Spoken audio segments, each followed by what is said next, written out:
I have to get it together. Yes. Hey. Hey. Hey. Go watch Twinless on Hulu. Welcome back to the See You Next Thursday podcast. Woo! Yay! We didn't test that. So. As Sarah just said, Twinless is now streaming on Hulu. Make sure you go watch that. It's kind of the best movie of the year. I mean, there are others. I don't know why it takes it going to Hulu, but No, we know why. whatever it takes. Julia Roberts, shout out Twinless next. Okay, we're about to get into Okay. We're about to get to the Globes. Some crazy stuff happened. It's the Sunday after the Globes, by the way. Yes. We had a lovely night At at syndicated bar theater kitchen. Literally. We we had a date. yeah, and it was a long date because we squatted at those seats all day before the Globe started. Whoops. We drank and we ate and we cried and we laughed. Cried, screamed, cried. Screamed. Wait, not screamed, cried, screamed. No, we screamed. And I went last year to syndicated. Honestly, the vibes were different this year. Really? I mean, I was sitting at a different part of the bar. Like, I was very, singular, and there were a lot of big groups. And I guess it was the same way this time. But, I feel like there weren't designated camps. Right. The way there were in the previous year. But we were definitely... there was a lot of cheering for Sentimental. A lot of cheering for It Was Just an Accident. Yes. Secret Agent. Sinners. There was some cheer. It was woo, and it was mostly me going. It was mostly us, but there was low-key not a lot of cheering for one battle. Did you notice that? Well, it was a certain to the left of me that just something in my ear was. I was like ringing. What is going on over there? Because every time they did it, it just pissed me off. But it wasn't loud. No, it wasn't loud compared to Sentimental or something. Wicked got crickets at this bar. It was crazy. Wicked, it was dead silent. You could hear a pin drop probably. Pin drop. And you said last year Wicked, everyone's like, hey, Wicked. Yeah, there was a big Wicked camp. So that is actually crazy to me and great. Yeah. Good to know. Good to know that we're not the only ones. Yeah. Should we just go through and talk about the broadcast and who won and stuff? Overall, this was just such a weird broadcast to me. Did you like Nikki Glaser? This is compared to Chelsea Handler. This is the general consensus. She did great. The musical bits kind of were to me cringy, and I was like, we didn't need to do that. We could have wrapped it up. Yeah. But I do think this year she, from what I ever heard, is she was just more comfortable. Yeah. And her opening monologue though, zingers. Yeah, I think she did pretty good. I mean, I love Conan O'Brien at the Oscars, so that's always going to be top tier for me. He's perfect. I think what's her name? I just said her name. Chelsea Handler? No, the other one. Nikki Glaser? I think Nikki Glaser does a great job of not making fun of the movies or making fun of people who like movies or in that sense, where I feel like other people do. Also, her jokes are funny compared to Chelsea Handler's, who just I was never laughing at her at the Critics' Choice. But drag queen flopping flop. I liked.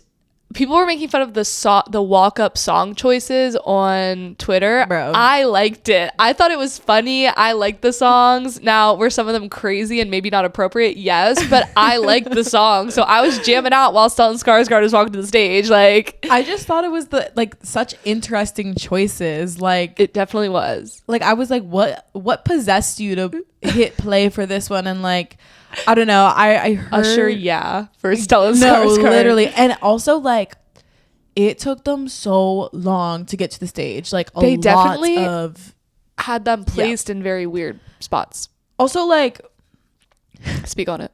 The map where they indicated where they were.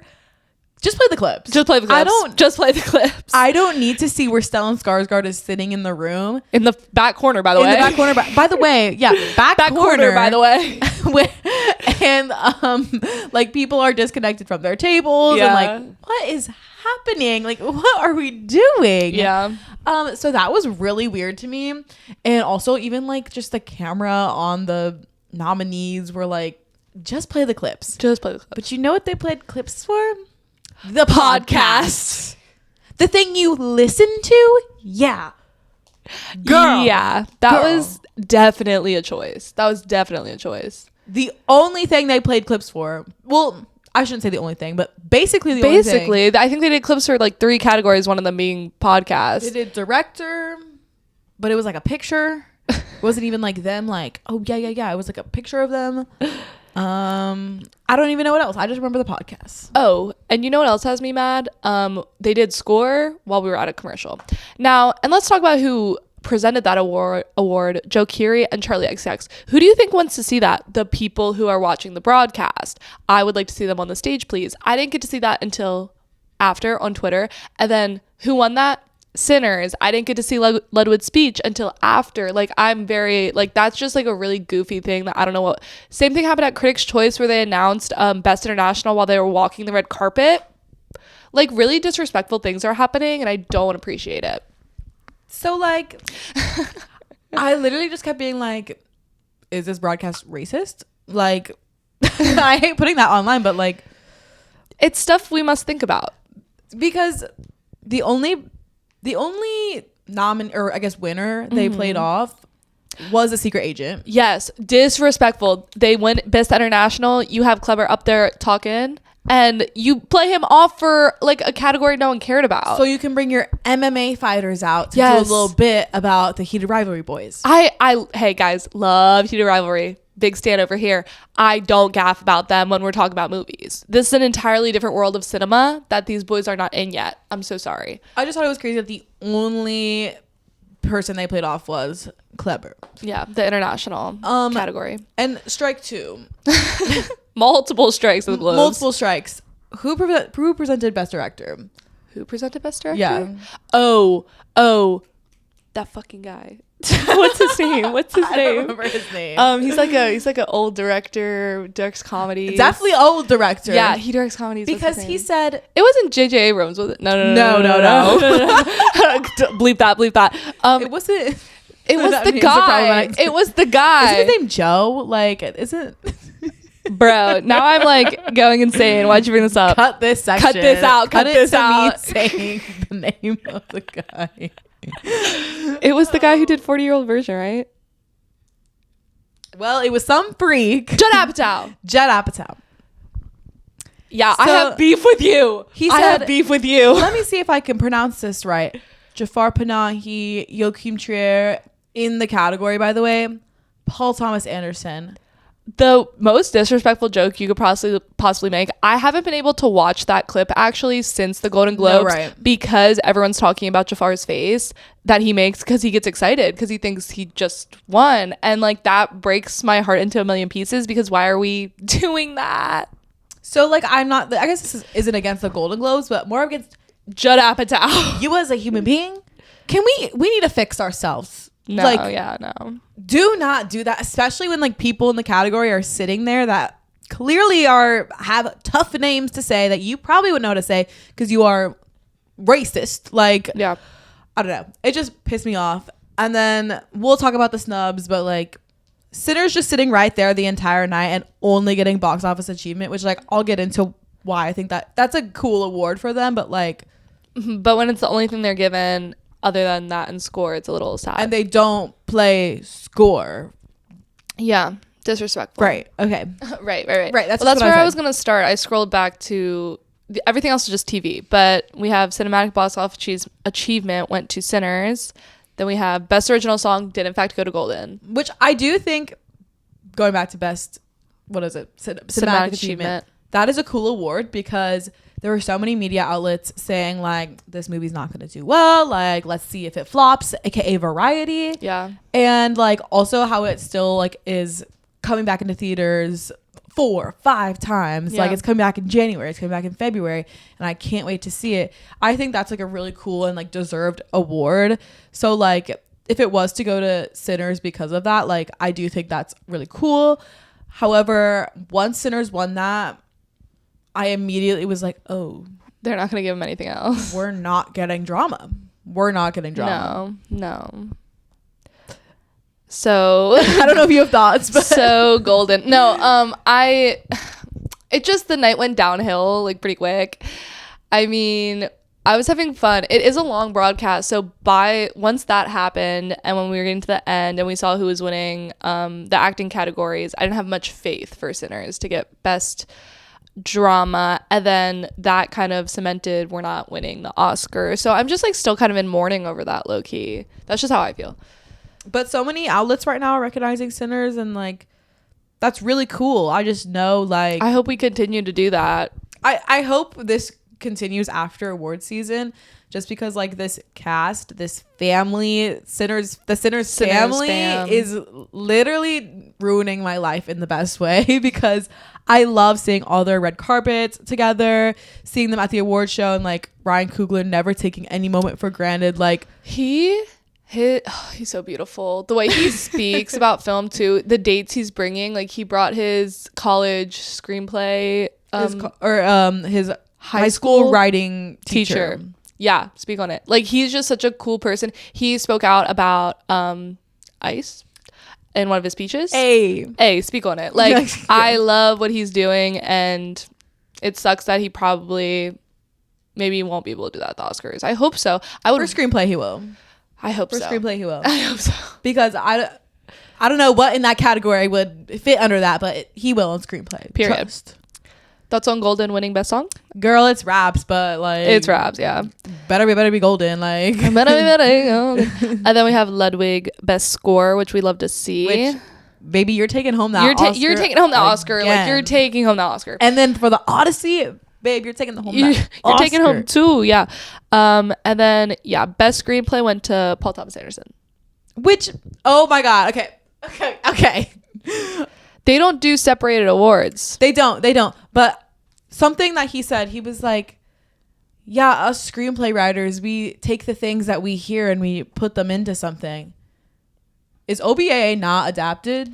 It is adapted. However, from what I've learned, it's pretty different from the book. Really? Yes. From what my research that I do. From my research that I do. Apparently, Perfidia, that's her name, right? She's not a black woman in the book. She's a white woman. So I do think that it's really adapted. Like it's loosely based. A little rewritten, you know? However, you are in the adapted screenplay category for everything else. And so for you to say that this is off your dome, bro, it's not off the dome. Also, if I got that wrong about the book, sorry, didn't read it. Sorry, don't care either. Sorry, don't care. Honestly, now I'm getting mad. Well, best director PTA, so keep getting mad. For him.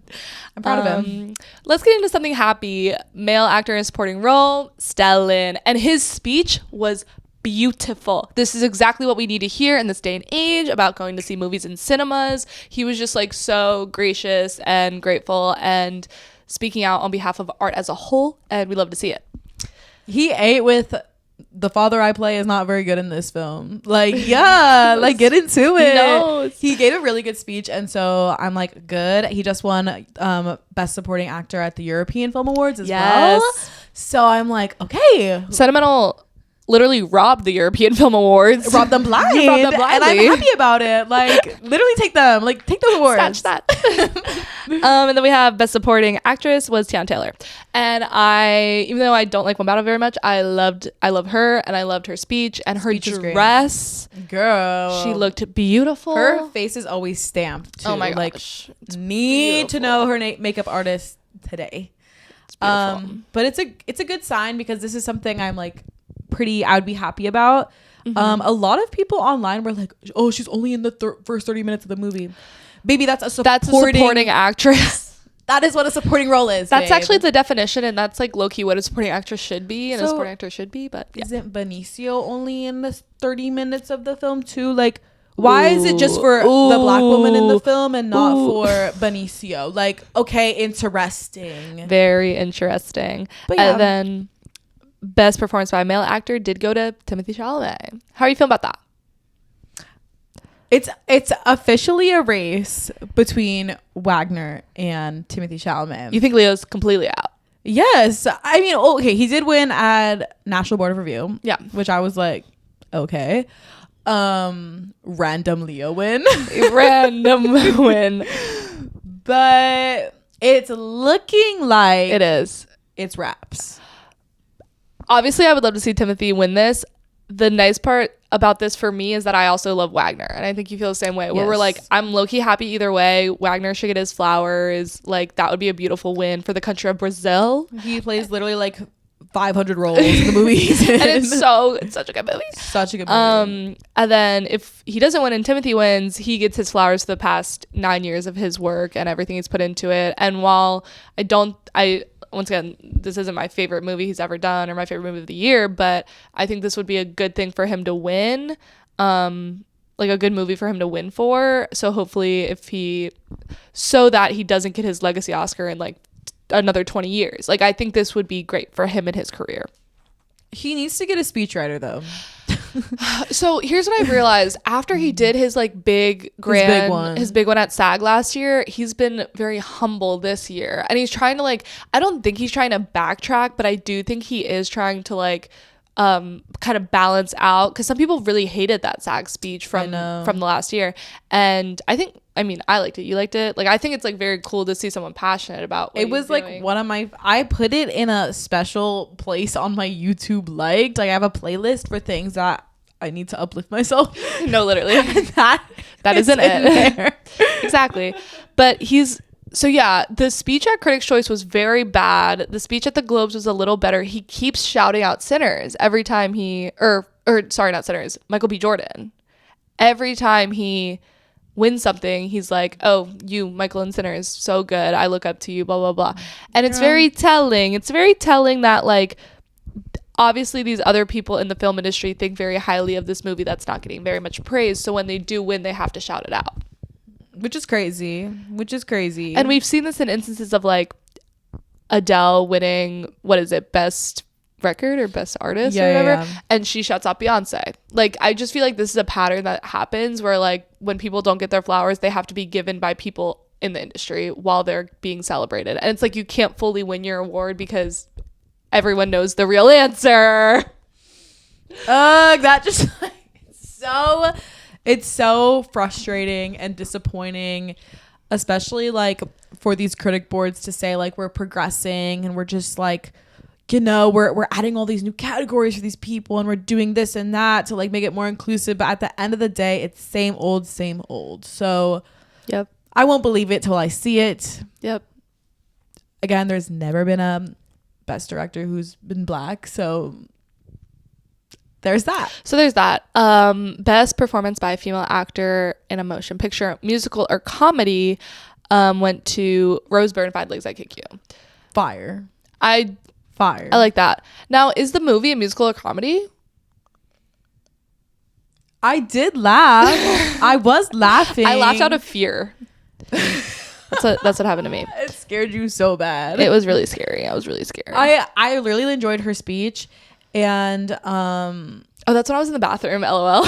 Well, she talked about how this is a small film. They filmed it in 25 days. Yes. It felt like they were just like shooting this for $8.50 a day. Yep. And also like they didn't have a big budget for marketing. So it's like really impressive that it's gotten this far. And I think about it in relation to Marty Supreme. Because the budget they have. And it's both A24. Exactly. Yeah, you're right. That does speak volumes. I really like that. So, but I really like this one. And I'm glad that she got that airtime. Yeah. Best actor in a motion picture drama, Wagner. Pookie. Also, again, they put him in the back corner. They did not expect him to win. Like, I don't know who did the seating chart, but no, literally. And it looks like best performance by a female actor in a motion picture drama, Jessie Buckley. I think she's winning the Oscar compared to Rose Byrne. It's Raps. Okay. It's so Raps. Okay, just wanted to confirm it's Raps. It's funny because like the actor and actress categories are like wrapped, and then the supporting actor and actress category, like, bro, I still don't know who's winning. I still don't know. And honestly, we'll see what the Actors Award do, what SAG does. Yeah. We'll see what BAFTA does, but like BAFTA is gonna be interesting. BAFTA's gonna love Hamnet, honestly. Yeah.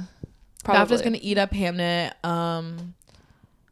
Yeah. That's all I can say. Like, yeah. Jessie Buckley is such a personality, and her speeches always have like this air of like she's just telling random stories and brings it back in a way to like acting and whatever. And she also loves shouting people out, like especially people who worked on her film. She always gives Paul a nod, Chloe a nod, and like kids a nod. I think that's very cute. But yeah. But yeah. Not English language. Secret Agent, which is love. Like, I do now have it in my predictions for getting a Best Picture nom, as I don't know who's winning the Best International award, because like the Palme d'Or winner is like very telling. Like, that does have some weight. I also think like Sentimental has been really getting its flowers as of lately too. So like this also doesn't feel finished, and it's like exciting because we got to see all these movies. So I was about to say, it is really exciting when international is like an interesting category where we don't know who's gonna win. And you're right, we have I haven't seen Seurat yet, but we've seen most of these movies, all of these movies, and like they all are strong contenders, and I feel like there is a world where a lot of them could get into Best Picture, but the winner of Best International will be for sure a surprise, I think, on Oscar night, which is like one of the only surprises I think we're gonna have. Because like, is Neon going to just be this entire category? TT. Like, that's crazy if it is too. Also because Neon got a Best Picture winner last year, so. Yeah. Neon's cooking so with gas. Kudos to Neon. Honestly. Best animated K-pop. Great. Sure. Good for them. Best Picture musical or comedy went to one battle. Not surprised by that. And Best Picture drama went to Hamnet. Which was surprising. I think that was surprising. Yeah. That was pretty surprising. When right before that award was announced, I was like, what if they give it to Secret Agent? I know. And then you were like, it's gonna be Sinners, and it was Hamnet, and we were like, well, I wanted to try to stay positive. I did say it's gonna be Sinners, but I was like, we're gonna end the night out on a bang. It's gonna be great. They're ending it on a bang, and it definitely was a bang. Steven Spielberg being the first person to talk, that was cute. I was like, damn, they're working hard. They're Oscaring the campaigning. Yeah, literally. I do think Chloe Zhao was like genuinely shook. Oh yeah, to her core. She's so cute. She did a really big shout out to Ryan Coogler. Yes, they went to the Sundance writing lab together, I heard, and actually Joachim Trier was one of the mentors. So. Like, let's talk about how everyone loves Ryan Coogler. It was a Pookie convention at the Sundance writing lab when they went. Us being 6 years old, like. Being 6 years old, like I should have been there. I was 6, not comprehending who these people are, but I was like, damn it, I missed my chance. But like that little fun fact that I found out, like, that's beautiful. That's really stunning. That wrecks me. Yeah. But like, yeah, so I guess it really is Hamnet in one battle. I think that Sinners will get a ton of nominations though, like, yeah, hopefully historically, yes. And I think Ryan Coogler will get that screenplay award, which like will be incredible. I would love that. I'm hoping that cinematography award as well. Oh yeah. And maybe even some surprise actor nominations. Would love to see that. Would really love to see that. I would also like to see Michael B. Jordan get a little more flowers for, again, essentially playing 3 people, Smoke, Stack, and then Stack as a vampire. So I don't know. I think that is genuinely so hard, and like, so yeah. Yeah, speak on it. Yeah. We got to talk about Julia Roberts shouting out "Sorry, Baby." Oh yes, we got to talk about "Sorry, Baby" because it's having a moment. Sorry, we got to talk about "Sorry, Baby" again. But so we saw this movie when it came out, and no one was talking about it. No one was speaking on it. Very select few on the internet were like, "Hey, you should watch this little indie, this little movie, this triple threat writer, actor, director, Ava Victor." And then it got nominated for some stuff, did great doing some other stuff. Like the expected stuff, like though. And I was like, hey, okay, cute. Yeah, like going on best indie list and some stuff here and there. And then at the Golden Globes, Ava Victor is there. I think she was nominated for something. She was nominated for Best Actress in, I believe they put it in drama. Period. As she should be. Sorry, as they should be. They. And then Julia Roberts gets up on stage. They give her a round of applause, whatever. Then she just shouts out Ava Victor and Sorry Baby, and everyone claps. Cameras on Ava Victor. Mind you, probably a majority of the people watching the broadcast has never heard of this movie. Beautiful things to see. And then Ryan Coogler goes on a late show. I forget which one. I think Stephen Colbert asked him a question about like, oh, what inspires you, whatever. He's like, the young generation of filmmakers inspire me. Specifically, Ava Victor, Sorry Baby. This is beautiful to see because A24 has been giving them nothing. Oh, and then A24 posts the next day after the Golden Globes. We love Sorry Baby. Loved this scene from Sorry Baby. I've been loving that scene. We've been loving that scene. Did you watch the movie A24? Like, I've been liking that scene. I know. And that's what's unfortunate about like having like these distributors like Neon and A24 where they can really only budget a campaign for 1 or 2 movies when they distribute so many. And like Sorry Baby deserves that distribution like money, and so, or not distribution, the campaigning money, and so does If I Had Legs I'd Kick You, and all these movies deserve that, but they're giving it all to One Battle and I know it's Warner Brothers, Marty Supreme and et cetera, et cetera.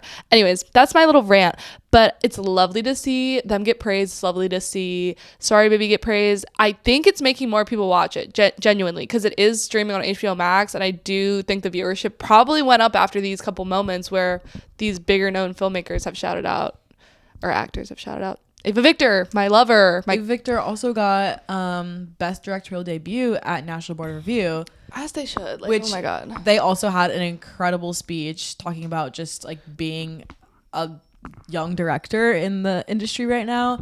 Shout out Jesse Eisenberg. Bro! They're besties. Shout out my freak. My freak. But like, that is just so... Also being a writer, director, actor, like that is so inspiring, and like I cannot wait for the next Ava Victor movie because I'll be front row. I also think they're gonna give budget. Like they're gonna be like, I think it will rise. Ava Victor, I've rise. rise. Yes. But like just so exciting, and like so many good things are coming out of at least the nominees. If this leads to anything, if Sorry Baby getting any nods when it comes to noms at the Oscars, oh my God, it'll be over for me. You'll see me on the news. Like, if this leads to a Best Picture nom, I know it's not going to win. But if it leads to something. No, I think a writing nom. Oh, a screenplay nom. It could definitely get that. If it leads to something, I will die happy. I think it could genuinely get that. Yeah. I have to really, really look at the nominees because there's a lot of adapted this year that I'm like, yeah, of course that's going to be there. But like, I don't know. And I don't know if the Academy's going to go international this year and like really lean into that because historically they don't. Mm-hmm. And so it could be in the works because this feels like a Joachim Trier Worst Person in the World random screenplay nod that like rocked my world. So like, I don't know. Rocked when my that world. happened in 2021, I lost my shit. I literally have like evidence of that. I could literally just send you those pictures now so you can put them in, but like yeah, I just think like this could be huge. This could be huge. This could be huge for us. This could be big. Well, speaking of award ceremonies, so we created our own little See You Next Thursday awards. Disclaimer. So these are the correct awards, yes, but they are the Sara and Frankie awards. So your opinion on the matter, like, does it matter at all? Like, in us making up this process, Frankie was like, should we have our subscribers vote? Like, how should we do this? But this is strictly our award show. You're just tuning into the broadcast, listening to us. These are just random categories, especially focusing on 2025 movies as a whole. Lots of themes of twins and girl dads and strong women and all the such things, etc. But we just wanted to do something fun to like wrap up 2025, and like I don't know, I feel like I've almost watched all my 2025 stuff, so yeah, I don't know. And we thought this would be fun. Yeah, I mean, I had fun making it. We had fun making the categories and the nominees, and it was low-key hard. Like, voting was hard. So the way we did it was we came up with the categories and the nominees, but then we individually voted. So, like, I didn't know what she was doing. She didn't know what I was doing. And then it was pretty clear cut. Like, we like did. We were very similar. Honestly, it was great. That's my girl. That's my girl right there. So like when we say we share one brain, like we literally share one brain. And I wondered like if she would go like rogue on some things, but like we had the same exact thought process. Pretty much. And so for all these categories, we have one winner and one honorable mention because once again, we had the same backups. Like no, literally, like it was crazy. And also we didn't put like a cap on how many nominees could be in a category. We just were like, let's just do what we think. Yeah. And that was the best part, that we didn't have any rules. And also maybe you'll find a secret 2025 movie that you didn't see this year, or maybe you can come up with your own picks for these categories. Yeah. And while we don't care what your opinion is on the awards because we made them and the winners have already been announced. Right. You may comment your thoughts. Right. I'll allow that. I'll allow it. Okay. So the first category is the You Think I'm Funny Award for Best Scene. Best Scene. Okay, so our nominees are When the House Burns Down and Sinners. Yes. This is like low-key a spoiler for Marty Supreme, but when sperm to egg to ping pong ball to title card happens, yeah, change lives. We have the double shot down scene in Begonia where the cop dies and the brother dies. Crazy. We have the opening scene of the house with sentimental value. Insane work. That's seared in my brain. We have the Varong drug scene from Avatar Fire and Ash. We have the Halloween party scene in Twinless. Split screen. Insane. We have the hamster scene from If I Had Legs, I'd Kick You. If you know, you know. We have 2 scenes from Jake Kelly, low-key. Sorry. The train scene and the ending. Like, we just can't not mention the ending. We have the oneer from It Was Just an Accident. I guess it's not even a oneer. It's just static shot for 11 minutes. Crazy. And then we have the house from Sorry Baby and the bathtub scene from Sorry Baby. So just like... It's like conjoined. Yeah, I mean, it's kind of one moment, but maybe a couple scenes. Anyways, and we're going winners right away. Yes. And so the winner is... And the winner is... The house burning down scene from Sinners, because was that just not... Yeah, so we've mentioned this multiple times, but we levitated in the theater. like I think about that a lot, how we just like looked at each other, held hands, and like literally levitated out of AMC Lake. Float like off the ground. My feet were not... My butt wasn't on the seat. Like... I wish we had this podcast when Sinners came out, because God, the experience that was. And every time I do watch it, I'm like, oh my God. Like, yeah. That is the best scene of the year. Cinema. Like, that is the best scene of the year. I'm so sorry. Nothing else compares. No, but we do have an honorable mention. We do, though. Which is Sorry Baby. And yeah, kind of a similar thing happened, maybe a different emotion, but when the house changes from 3 different like lightings, yeah, my breath was taken away. My heart was broken into a million pieces. And then subsequently the bathtub monologue was just like... Go back to the Sorry Baby podcast to see what we said about those moments in particular. But I know a grab, something. I just remember coming, like being like, do you remember the house? Like, oh, that's like the main thing I remember from that movie. Do you remember the house? Oh my God. I just think it's so funny that both of these winners have houses involved in them and places. We could throw sentimental in there too. Like, literally, why we're big year for buildings. Yeah. For important buildings. But the next award is the Breakfast Club Fist in the Air Award for Best Ending. Because that's the only ending I could think of that I'm like, everyone knows that ending, right? Yeah. Especially because of Pitch Perfect. Yeah. Pitch Perfect? We should have made the Pitch Perfect Best Ending Award. Pitch Perfect? Like, people, the Breakfast Club watches must have spiked when that movie came out. Yeah. Because why was that movie mentioned so much? Do you remember the episode of Victorious that was just the Breakfast Club? The detention club, basically, yes, or whatever. That I saw that episode of Victorious before I saw the Breakfast Club. Like, it needs to be studied. Anyways, that's why that award is called that. Best ending award. We start with It Was Just an Accident. Crazy ending. If y'all know. Sentimental value. Also, I levitated in my seat when this happened. Sinners. If you stayed for the post credits, you know.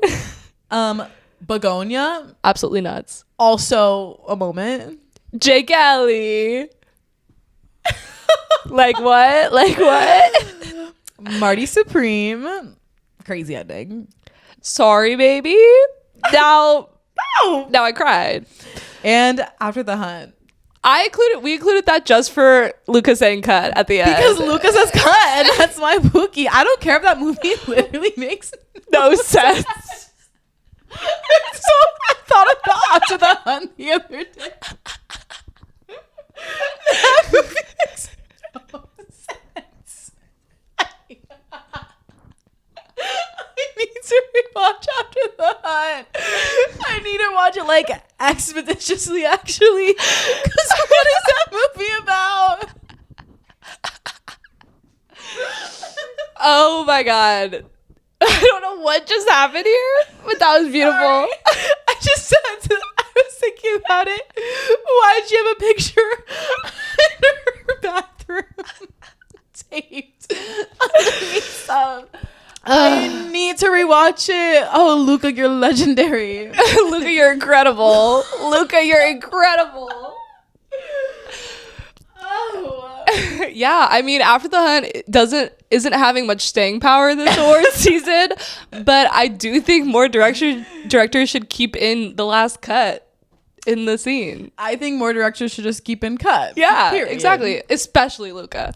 Especially Luca. Anyway. Okay. The winner for best ending is Jake Kelly. Guys. Another levitating moment. I say what you want about Jake Kelly, the movie. Mm-hmm. This ending is quite possibly one of the best endings in any movie ever. I'm not joking. That is insane. It's just so like it builds up through the entire movie, and literally the last scene is looking back on your entire life, and then he looks at the damn camera and says the line. Yeah, it does something to you. Even if you're like a heartless being, it's got to do something to you. Well, also because the line in the film, when I look at you, I see my whole life. And his whole life is film. So he looks directly down the barrel of that camera to say, can we go again? Because his entire life is a film. Same. Oh my God. Did you start crying? Every time. No, actually, because every time that freaking scene plays, I sob. I can't I don't know what possesses my body, but it genuinely makes me so visceral emotional. Reaction. It's a visceral reaction. No, but I'm back. Yeah, you did it. You're good. He does his big one. Honorable mention. Oh, honorable mention is Sinners. Because it's Sinners. It's Sinners. Well, you mentioned the post-credit scene, but I think of obviously the post-credit scene is the ending, but I think of the ending as Woomy with the baby, Annie with the baby, and you got to put out your smoke if you want to hold her. Oh. Zoom in, I got chills. Chills. My body right now. That's crazy. Also, when his dad says put that guitar down or you're never allowed here, and you see him driving away with the guitar here. Oh, you want me dead? Oh.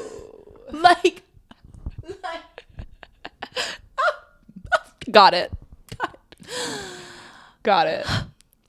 I can't be normal. Next award. The M. Night Shyamalan Award for Best Twist / Most Surprising Moment. We also couldn't think of anyone else. I'm who else is iconic with twists? Yeah. Well, of course, M. Night. I thought of... Never mind. I'm not going to say it. We have a lot of nominees for this category. There were a lot of twists this year. And you might get some spoilers for some movies, but hopefully you've seen these all already because this is the Twist Awards. So we're going to be talking about some twists. Also, it's 2026, So, yeah. Twinless. He killed his twin / he's the lady in the wig. That was genuinely hilarious. Genuinely great. One of my favorite things. Incredible writing in this movie. Incredible writing in this movie. Go watch for this. Anyways, Begonia, she's an alien. T. The secret agent. It's a frame story. Girl, that's one. When that happened, I also was like, no, literally, they're just like sitting in like. Okay, first of all, the movie is so bright and colorful, and then we cut to the frame story. It's like gray. They're in like a cubicle and like some archiving place. She has the headphones on. We hear the tape. It's like genuinely shooking. Like I was shook. It was a jarring moment. I was shooking. I don't know why I said that. Okay. Next is caught stealing. Zoe Kravitz dies early in the movie. Like that was tea. Like that affected me. Sorry, baby. Natasha also slept with the professor. Did not expect that. That was, yeah. Eddington, Pedro Pascal is shot, and the whole movie changes. Yep. Materialist, Pedro Pascal has leg surgery. I saw this at an advanced screening, and when that happened, I laughed myself off, and everyone else was silent, and I was like, wait, why is no one laughing? Yeah, I was like, wait, that was really funny though. Weapons, and Gladys is a drag queen. Let's face it. She's a drag queen. Gladys is that girl. Like, don't be a drag, just be a queen. Don't be a drag. Companion, he's a robot, she's a robot. When Patrick is the robot, yeah, you don't expect that. I did not expect that. You expect that she's a robot though, because it's in the trailer. It's in the trailer. But anyway, that was tea that he's a robot too. No, right? Like, I honestly already forgot that movie happened, but it was very fresh in my head. Okay. The Housemaid, Amanda Seyfried planned it all, and with that was the book. Tea.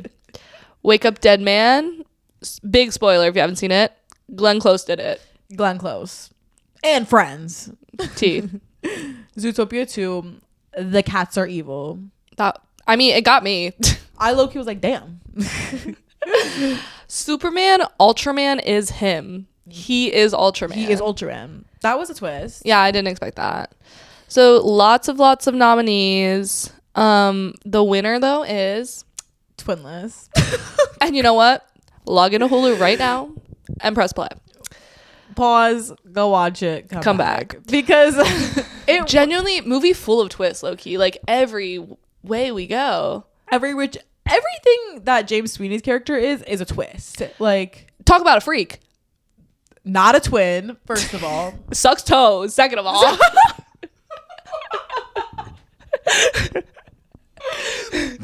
Is a drag queen. Like, let's face it. Like, that movie's insane. So good. Okay. Anyway. Honorable mention is Begonia, because that was a gag. That was crazy. That was a gag. And I did think she was an alien the entire time. I was back and forth, and that's why I think it deserves honorable mention for best twist, is because, like, even though you might know it's the whole time, the movie doesn't work if he doesn't land the plane, and he landed the plane beautifully. To me, the movie doesn't work if Emma Stone doesn't exist. Well, yes, if this was played by anybody else, it wouldn't work. You're right. She is so convincing. Like, I genuinely was convinced. Yes. So, yeah. Next award. The Oppenheimer Award for most technical. We have Marty Supreme. One Battle After Another. Sinners. Sentimental Value. Begonia. Frankenstein. No Other Choice. Avatar Fire and Ash. Hamnet. And The Phoenician Scheme. So this award is basically just like overall great in multiple categories. Like, because like there is our favorite film of the year, but also like there's some films that haven't been recognized that are just really technically good, like 4 stars and up, because it's so technically good. Like Oppenheimer is so good that you can't give it anything below 4 stars. Yeah, it's just like when you include score, cinematography, acting, like visual effects, composition, just like, I don't know, most technical to me is just like overarchingly beautiful, and right. I think all of these nominees deserve a place, and like that's why we wanted to talk about this. Right now, the winner is Sinners because, well, yes, this is the most technically good film of all of them. The editing so smooth. Yes. The score insane. Perfect. The cinematography, again, I think about the oneer between Grace going between the two stores, or sorry, their daughter going between the two stores. I think about that like probably every day. I think about the Choctaw scene where they come and warn about Jack, and when he like drops down and goes to the house. I think about that scene so often. The writing, all the performances, like the ensemble as a whole, the lighting of everything, the visual effects. Insane. Like that movie is so technically incredible that, again, if you give it anything less than 4 stars, it's like, no, you have to recognize the craft. Like, yeah. So yeah. And our honorable mention is The Phoenician Scheme, which I think is great that we're shouting this out because this movie came out early in the year, and it is, I think, a pretty good Wes Anderson film, and it's not getting a lot of obviously like accolades in the later part of the year, but I mean, it's Wes Anderson. It's technically beautiful, and the performances I really enjoyed. I think you had it as your... I have something to say. We take Wes Anderson for granted. We, as a society, we don't recognize... I mean, he's a white man in film, yes. But also, like, we don't recognize the craft and the technicality and, like, how specific you have to be to make a Wes Anderson film. Also for him to like make The Phoenician Scheme funny, like it was really funny if I remember correctly. So funny. I just think we take him for granted, and like the only like he hasn't gotten a nomination for anything in like forever. He won his Oscar for his shorts. Like for one of his shorts. He hasn't won an Oscar for a feature. And that's what I mean. Like I think he looks at the medium of film in like an entirely different way. Right. Obviously it's still storytelling, but he is so meticulous and particular and detail oriented that like you don't like people don't make movies this way. Only Wes Anderson does, and that's why people think he's overrated or every movie's the same, but it's like no, he's just really good at what he does. He has a style, he has a craft, and he loves making movies this way. Actors clearly love working with him because I don't know. It was just Phoenician Scheme was really, really great, and it did come out in like April or something, and it's been kind of lost in the conversation. Well, I was gonna say like no one imagine being that like everyone knows what film is yours because you make the same movies. Iconic. Like imagine being that recognizable. It's like a drag mug, guys. Like I don't understand it. It's like when drag queens have a mug. Like you know exactly who they are because they're stamped. Wes Anderson is essentially stamped. Wes Anderson is stamped. I don't know. Like, I just think that we take him for granted. And it makes me sad because one day he's going to be old and we're all going to be like, damn.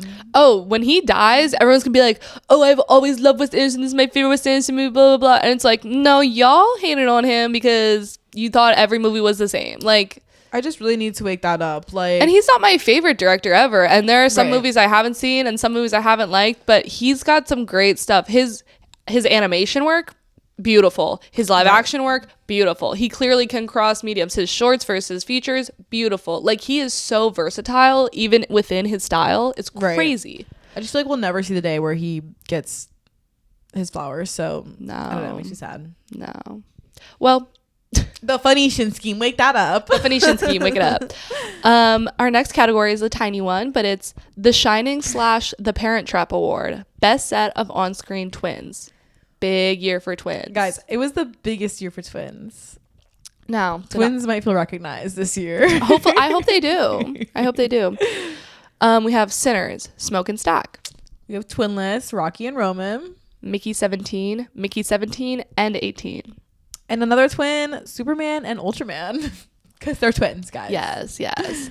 Now, the winner for this is quite clear. So it is Smoke and Stack, unfortunately. As it should be. Unfortunately for everyone. Most iconic twins. I will say, like, shout out to Mickey 17 and 18 because... Also forgotten in the past. Also forgotten, first of all.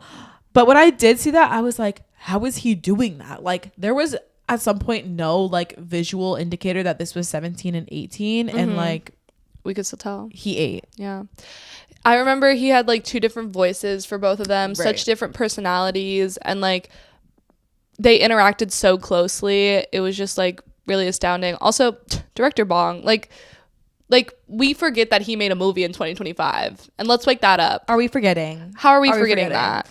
And he loves love stories. Like, don't get me started. And then Rocky and Roman, Dylan O'Brien, you did a great job portraying a gay twin and a straight twin. Like, I just like, that was really beautiful. And like when the scene cuts and we assume Roman, but we assume Roman, but it's actually Rocky, and we're like, who is this? And then we're like, oh, it's the twin who died. Like that was a shocking moment. So is Dylan O'Brien gay?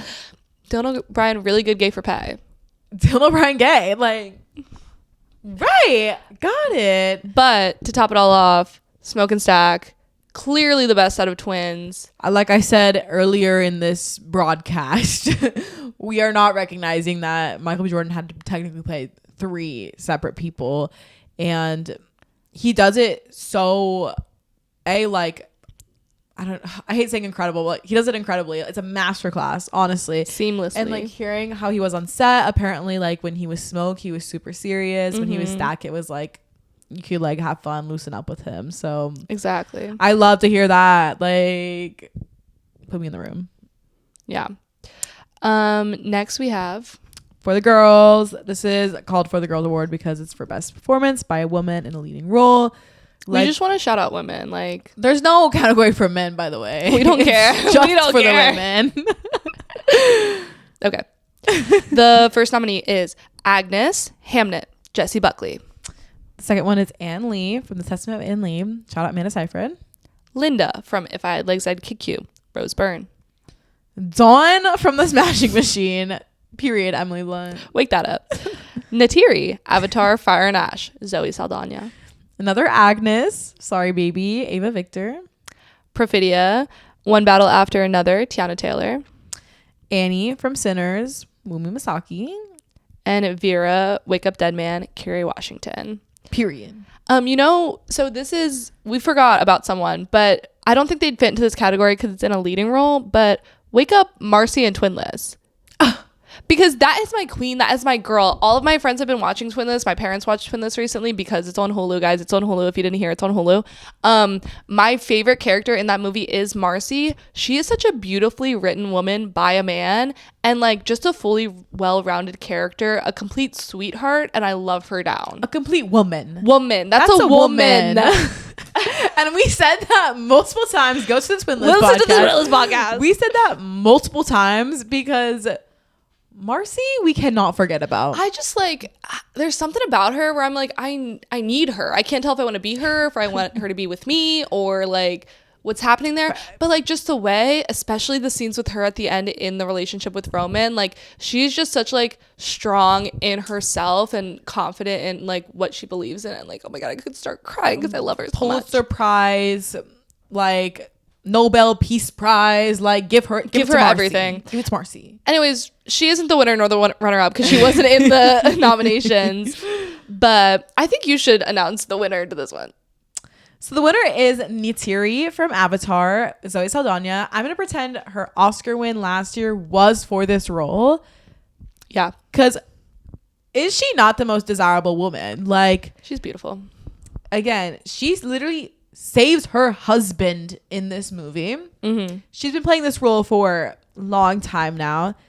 That's a mother right there. That's mama. She's grieving and she's handling it. She literally, her arm is like, she like broke it off. It basically broke off, and she's still shooting that arrow. Like, I'm sorry, her arm was not near breaking off, but it was like low key. Like, I forget which side it was on, but like that's like arteries, tendons near the heart. Like that's like arteries and tendons. Like, let's wake that up. She is just that girl. Like that. This is what I feel like this award is, like the That Girl Award. You're the That Girl. Yeah. That's a woman, and she's that girl. She's just so strong and smart and beautiful, and like she has her freaking head on her shoulders. Like, she does not take crap from anyone, and she's such a good mother, and she's the best bow and arrow shooter that's ever existed. You got to see her in every movie this year. I've been loving my journey with Avatar this past year. And I'm loving 2025. It was beautiful.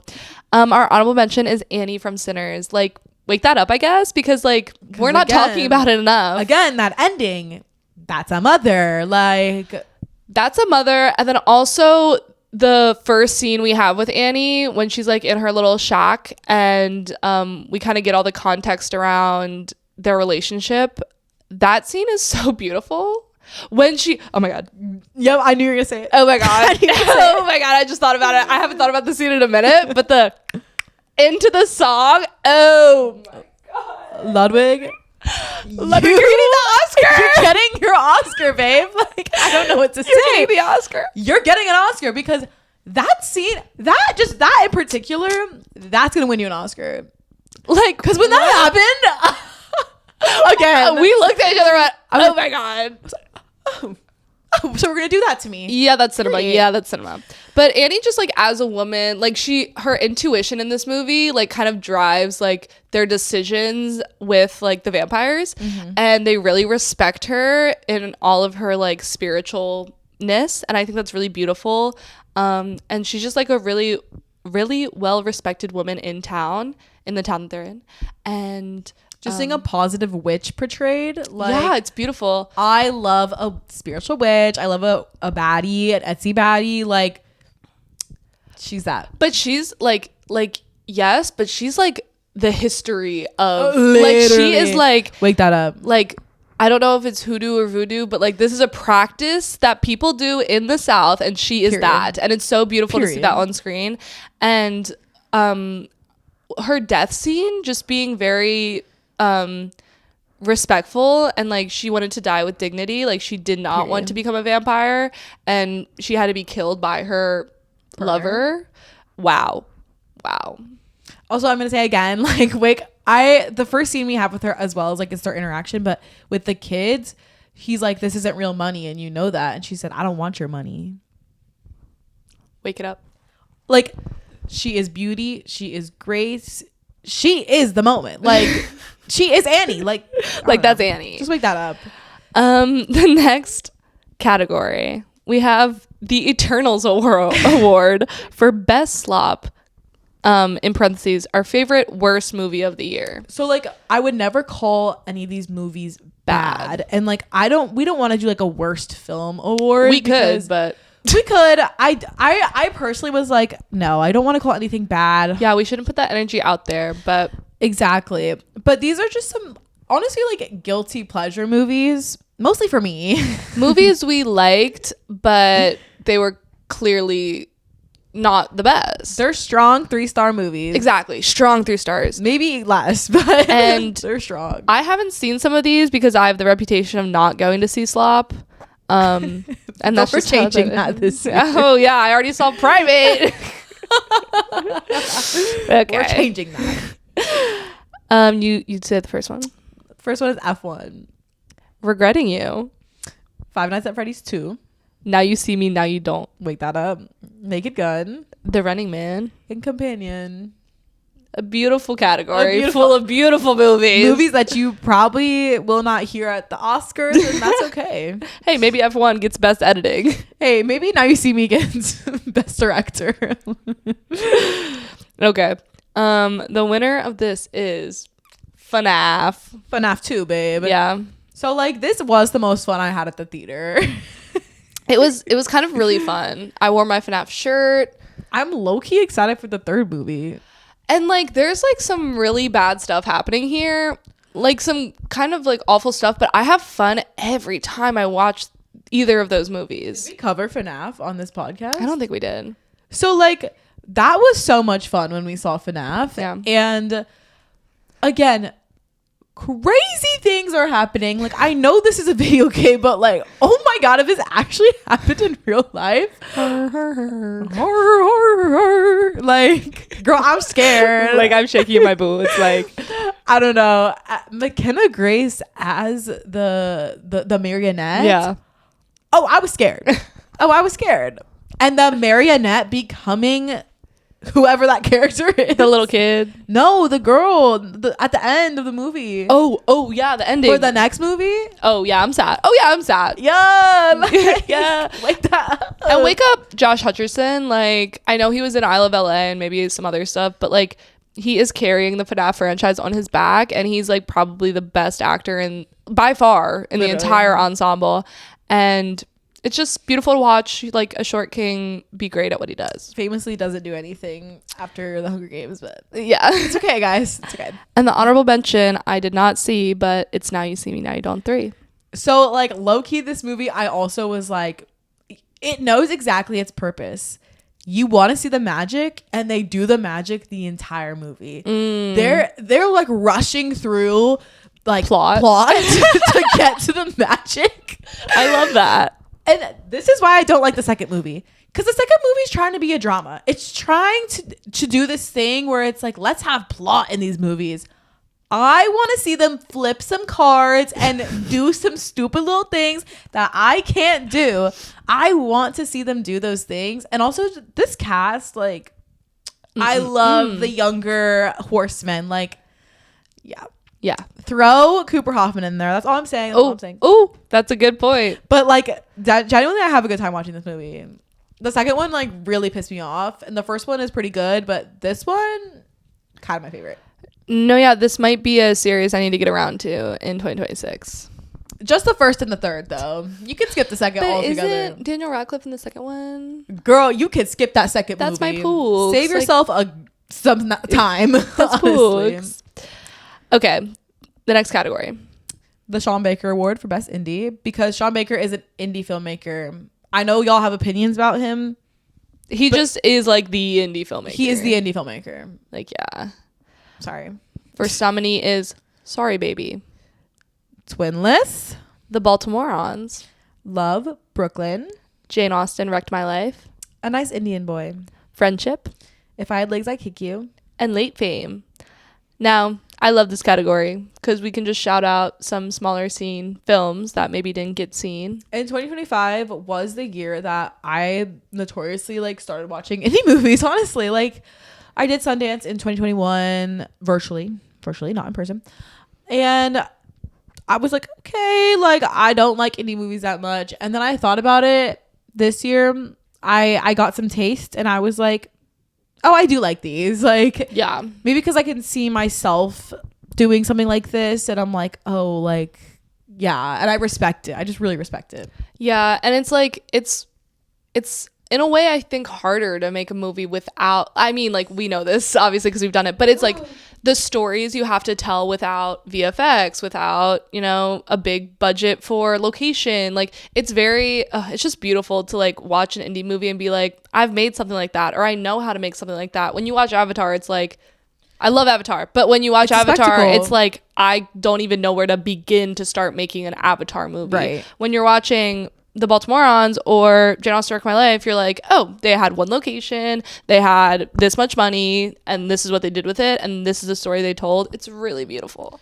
I don't know, like this year really deepened my appreciation for things like that, and you should check out these flicks. Yeah, Wake Up a Nice Indian Boy, we saw that together. Wake that up. It's a really cutesy rom-com with gay rom-com. By the way, like also like intercultural, like, yes. like it's a really beautiful, like, yeah, I don't know, something about it is just like really warms the heart. Now, it isn't like a 5-star masterpiece, but there's some great acting. It's really funny. Yeah, we saw this in a theater, which was really nice. Yeah, I don't know, I just think we like need to get into our indies if we want to like keep film alive. We should definitely pour into our younger filmmakers, our less experienced filmmakers who are making great things. And Wake Up Late Fame, which we saw at New York Film Festival, we talked about it more in the NIF pod, but Late Fame, I don't think it's out yet. It just got distribution recently. It did? Yeah, it did get distribution. Okay, period. I wasn't sure if it had any distribution yet, but we saw this at NIF, and it was like really cute because it was really cute, but like they didn't have distribution yet, so they had like basically the entire cast on stage, a lot of the crew was in the audience, and the director was just like talking about how they made this movie and like the budget they had to make this movie, and it's a very New York movie. So York. When Late Fame comes out, lock in. Go see Late Fame because Willem Dafoe's in it, Greta Lee's in it, and some really great young actors are in it as well. But the winner is Sorry Baby. It just has to be Sorry Baby. Like, that is the indie of the year. Yeah, it did something. It did something. Again, changed brain chemistry, changed lives. Like, don't know what to say. An honorable mention is Twinless. So we've been mentioning Twinless a lot on this podcast. If you haven't seen the Twinless pod though, honestly, highly rec. Like, it's a pretty funny pod. We were going in on this movie for like an way hour. Too long. Yeah. but reminder that these are our awards, so it doesn't matter what you think. Yeah, it really doesn't. Okay, the next category is the Get Out Award for Best Political Commentary. I feel like we had a lot of these movies this year that just like were directly speaking on like the current times, and so this is the long category. Yeah, and like 2025 truly, we talk about it a lot throughout the podcast we release, but like just a year for really bleak and like sad, and this is the state of our world ending / like just films. And I really think that reflects in a lot of the Oscar nominations as well.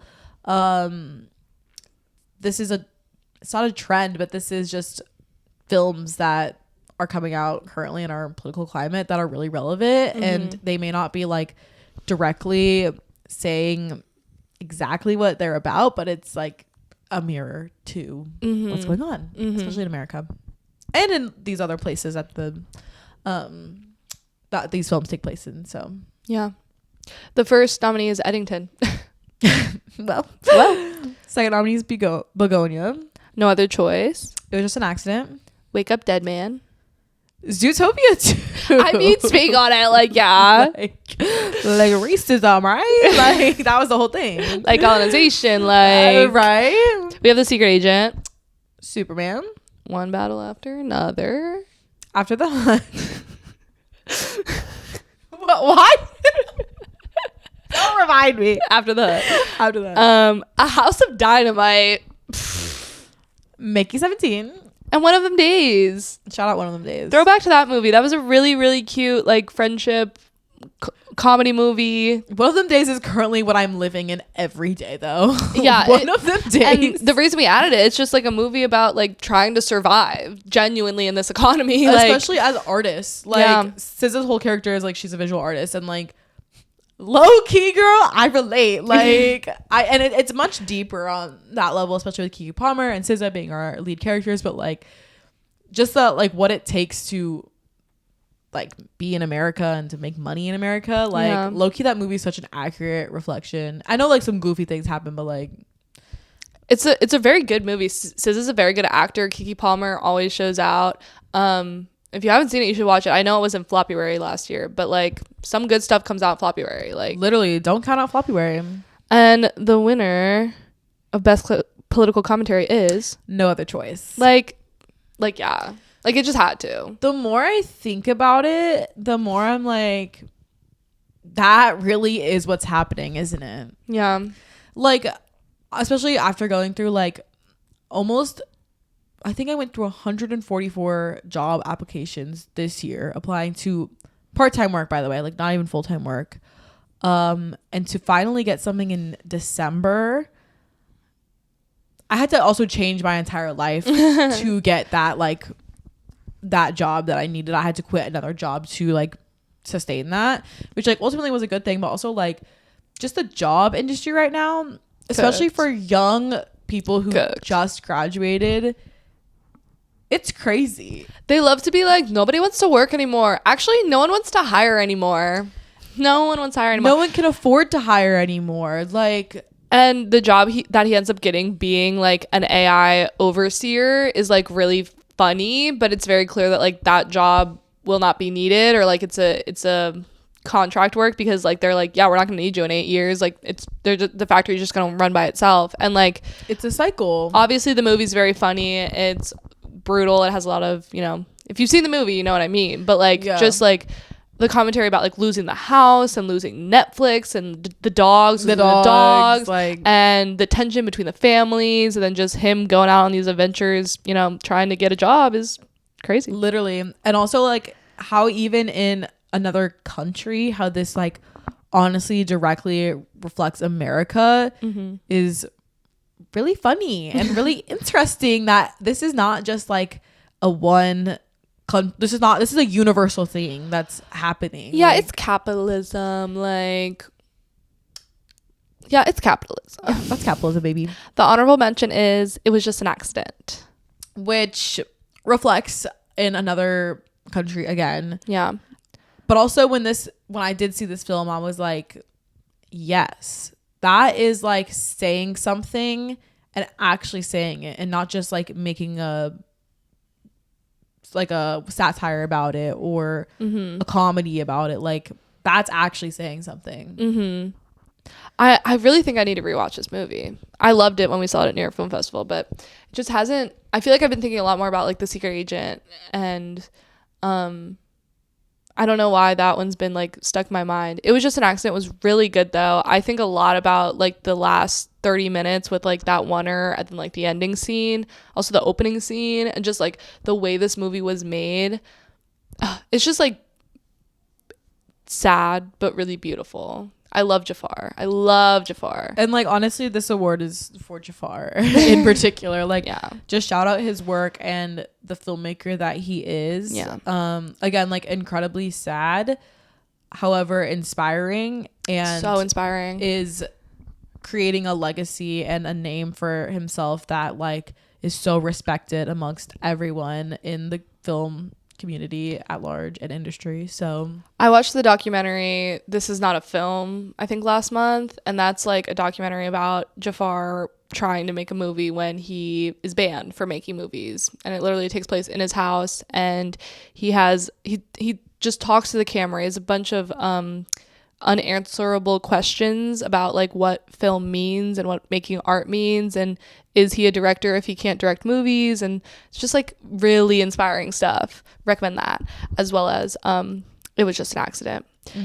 Next category. Oh, sorry, I was just saying, Director Park always is like doing things that we just have never done before. Oh yeah, he pushes insane. The medium in like such an incredible way that I just really admire and respect as someone who loves and appreciates the craft of like filmmaking, specifically editing and shot composition. Like, he knows how to make a film, like, and color. We should have had a color category, honestly, because we could have made one. Write that down. Okay, next is the After Sun Award for Best Girl Dad Movie. Because as you know, this year was the year of girl dads. This was a big year for us girls and our dads and our daddy issues, maybe. Yeah. We have One Battle After Another. We have Sentimental Value. J. Kelly. The Phoenician Scheme. Avatar, Fire and Ash. And Marty Supreme. Which, now, we don't know the gender of the baby is up for interpretation. But I perceive this as it's a girl. It's a girl. And once that little girl enters his life, oh, he'll be fixed. He'll be neutered. Like, we're good. And the winner of this is Sentimental Value. It's just like, oh my God. It like pulls at your freaking heartstrings, bro. I'm a youngest daughter, so I'm Inga in this position. But if you are an oldest daughter, this may wreck your life. I'm just going to say that. Yeah, no, you're right. Because being a girl and having a father is hard. Get into it. Speak on it.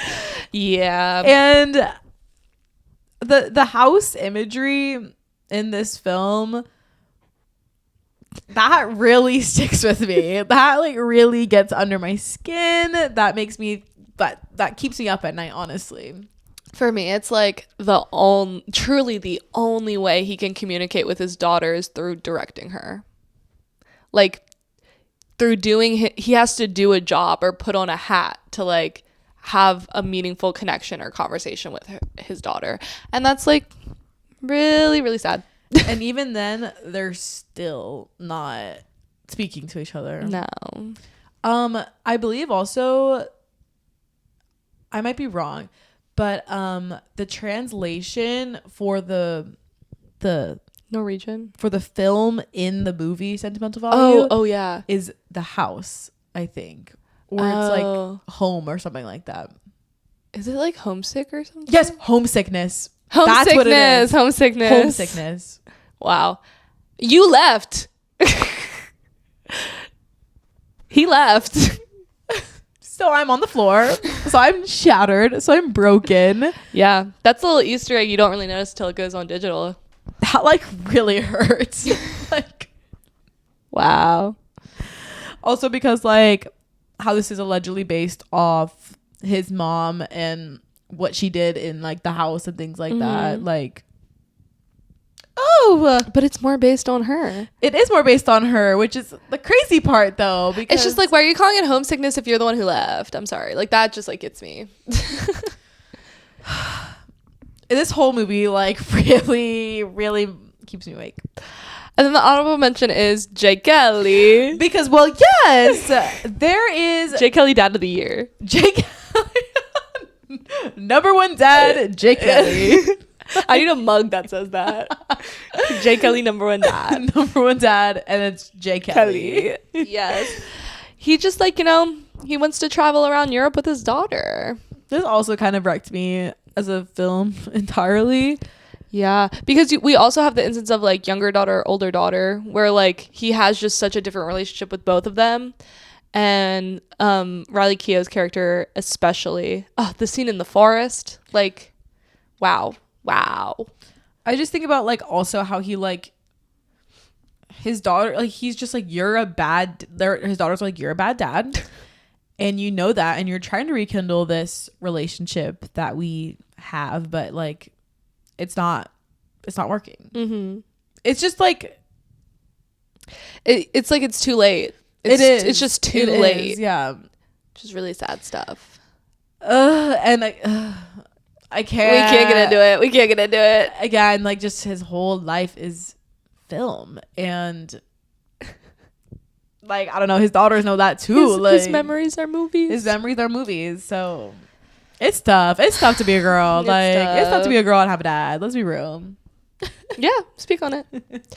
The last award is the You're Not Sinners Award. Basically, this is the best movie of the year that isn't Sinners. This is the number 2 movie of the year. And also number 3 because we have an honorable mention. Because like y'all already know what we're gonna say. Our favorite movie of the year. These are all the nominees. And Sinners wins. Yeah, that would have been boring. You already know. So we use this as like a buffer to put basically our top 5 movies into a category that aren't sinners. Literally. And like I'm wondering if this will just be a trend throughout our See You Next Thursday awards. But well, yeah, I wonder if next year we're gonna have a movie like Sinners that just like dominates for us what we think the best movie of the year is. Like it has. I don't know if that's gonna be the case with like The Odyssey for me, or I don't know. Like I don't even really have an idea of what's coming out next year. But yeah, I really can like only think of The Odyssey right now. Doomsday. But like there's a lot coming out next year that I'm like forgetting about, honestly. Doomsday definitely won't be up there. No, yeah. And I don't even know if The Odyssey will, because Oppenheimer was my number 1 for 2023. But that I don't think The Odyssey interests me as much as Oppenheimer did. But we'll have to see. Well, you did say you were like, I have to give this film 5 stars because like technically it is just so... Yeah, the score too. But when I think about 2023 was also like that year, like that girl. And I think about Killers of the Flower Moon a lot too, and how that could have been my number 1. Y'all don't want to know what my top 4 was that year. You would be angry to see that Oppenheimer didn't even break the top 4. Period. Because that's like... And that's why I love you, girl. So like that's why I'm like, I wonder if this instance will happen again. Because like we have similar film tastes. Yeah. But at the end of the day, we have different film tastes. Like I do love slop. Like I do. And 2023 was that girl because like we just had such different tastes, but also the same. Like we could really agree, like, yes, but like in our top 4 or even like our lists for that year, they're so different. Yeah, 2023 had Theater Camp in my top 5, so wake that up. Y'all don't want to know what my top 4 were. Anyways, the You're Not Sinners Award, First one is Sorry Baby, Twinless, Sentimental Value, Begonia, It Was Just an Accident, Avatar Fire and Ash, J. Kelly, and Eddington. That was for me. Thank you for letting me put Eddington in that category. She was trying to plug Eddington into everything, and I was like, I'm like, come on. We also just did like our top 5s, and those were, it was crazy because like we had the same number 1 movie, but like mostly everything after that was very different. Maybe Sorry Baby and but I'm very happy with the winner, which is Sentimental Value. Like, yep. I very much so agree with you on that. I think Sentimental is at 3 for me. 2, the honorable mention is my 2. Yeah. But Sentimental truly changed things. I mean, I watched The Worst Person in the World like a couple days before we saw Sentimental. So like and also I love Thelma. So like I'm getting really into Joachim, and I'm excited to watch the trilogy as a whole. Also, yes. But I think he just had a great year. Like we said, the European Film Awards. Yeah. They took home what's her face? Renate took home Best Actress, which was had a really nice speech as well. Finally, bro. Like finally someone is recognizing her. But yeah, I really love this movie. I think like we low-key talked about it, but like I just keep thinking about this movie. I'm a huge Joachim fan, like very, very big. I will love anything he does, honestly. Like I don't know, it'd be very hard to not like anything. Mm-hmm. His films just feel like magic to me. I don't know. And like this one really hits different, and the girls who get it, and the girls who don't. And like I said that after the movie, I was like, I know not many people like might not fuck with this the way that I do, but like I really mess with this. And like it's like such a heavy movie. So heavy. Honestly experimental at some points. Yeah. I think the writing in this is just so exceptional, and the way he's blending, honestly it feels like he's blending genres because of like the narrator, and then it being like this is where the house originated, and then the part with the faces. Like I don't know, I just think a lot about this movie. Yeah. And every time I see something about it, I'm like, yeah, it's just like another. He also has a very distinctive style, and it's beautiful. It's beautiful. I love to see him combining like all of his movies leading up to this one. Like I know, watching Worst Person in the World right before this one was a great like prequel. It was very good. An amazing movie. And I'm gonna get you to watch Thelma this year. And I'm getting you to watch Thelma this year. It's happening. Don't worry. It's happening. That's about lesbian witches. Like, let's go. It's happening. Like and then our honorable mention is Sorry Baby, Ava Victor. We're your biggest fans. Funny how we started this podcast talking about it. Yeah, I just like this movie encapsulates the experience of being a woman and the emotion that the character of Agnes evokes in me is so, it's dreadful. It's absolutely dreadful, and I love it. I think too, like I'll never forget our theater experience. We had a lot of men sitting around us, and we were laughing, audibly laughing, and we were just very like, we were like getting into it. And I like that this movie makes men uncomfortable, honestly. Like I like that it's so for the woman and for like us, because it is for us, and it's we need to wake these things up that like, I know it's like a lot of it might be like satire, but like some of these things are real that happened to us, and also like only things that women would understand. Ava Victor like really understands that, and like they really just like nail it, in my opinion. Yeah, and like the experience of like having a relationship with a professor like maybe isn't a super common thing, but the experience of being in a relationship that's a power dynamic or being assaulted by someone you look up to is like a very common experience. And like, you know, 97% of women have been sexually assaulted or harassed once in their lives. So like it's a very universal feeling that she taps into. And like you said, we were so comfortable in the theater, we were laughing, we were kikiing, because like that we saw ourselves on the screen, which is like crazy thing to tap into.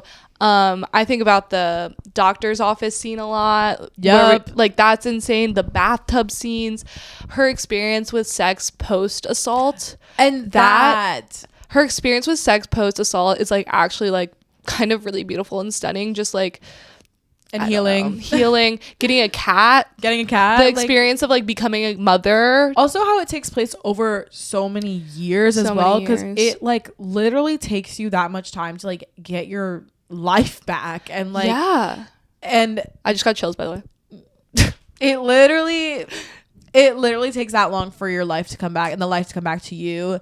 And like, that's just something that I feel like we're not, in film at least, is not always portrayed like that. But also the experience after it happens, it's always like it happens and then there's something dramatic, and like nothing dramatic really happens because nobody really does anything about it. And she has to cope with it. It's all internal. It's all inside of yourself. It's all conversations with other people, but there's nothing you can do about it except let time pass, which is the hardest thing in the world. Like, it is so like, oh my God. But then you're 3 years later and you're like, oh, that happened. The conversation with the sandwich guy, that's a crazy one, because she's like, yeah, I think about it a lot, but when I don't think about it, I feel bad that I'm not thinking about it. Yeah. And to wrap it all up, like talking to a baby, sorry baby, like, because like that baby has been through nothing, and obviously there's someone who went through a crazy life altering thing, but also like has lived so much life, and to give it to a baby who might not even be like fully functioning in the head, like, no, that baby does not understand what she's saying, but that's the entire point. And she just when the friend leaves, she's like, what do I say to her? She's like, you don't have to say anything, she can understand you. I won't be scared. This movie, you can tell me anything, I won't be scared. This movie is so dreadful. It's dreadful. It's absolutely dreadful. It's so absolutely dreadful, in my opinion. I love it. But like two extremely heavy movies as well, that and Sinners is like low-key heavy too, like, because this is on the internet, so everyone has already said this, but they were never gonna make it out alive. Yeah, they might have felt free, but they were never free. And that oh my God, Sarah. Yeah, we should end the podcast. I think we should end it here. Wow, I had so much fun talking about all our favorite movies. Me too. We should do this more often. And go watch the rest of the 2025 slate of movies that there is out there. Go watch every movie ever. Just like, literally. And we will get back to you on some 2026 new releases coming soon. But goodbye 2025. Goodbye. Comment your fave movies of the year. Comment your fave category we did. Comment your Golden picks. Globe takes. Comment your fave color. Like... Yeah, shout out to people who are watching and listening. Thumbs actively. Up, subscribe, follow on TikTok. Like, yeah. We have so much fun making the podcast, so yeah. And to many more. We will see you next Thursday. See you next Thursday, guys. Bye.